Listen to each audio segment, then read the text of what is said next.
More and more these days, instead of getting dressed for the boardroom, we are finding ourselves getting dressed for our Zoom rooms. And this does mean a different approach to your wardrobe. Now, before I get to wardrobe, let me just talk about light source. I suggest investing in a ring light or making sure you place a lamp right in front of your face so it naturally highlights your features. Now for wardrobe.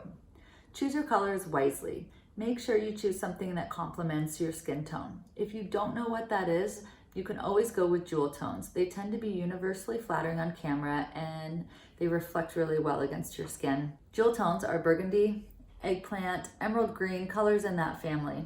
Now colors to avoid.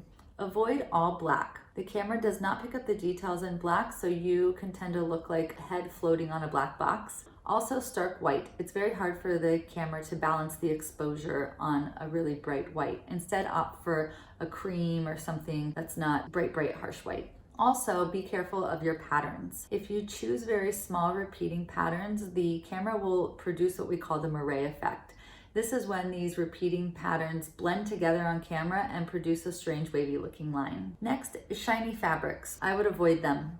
Every time you move, the camera picks up the fabric and that's really distracting. Next, necklines. Just be careful of your necklines, make sure they're not too low. Usually V-neck or a scoop neck work really well. And next, jewelry.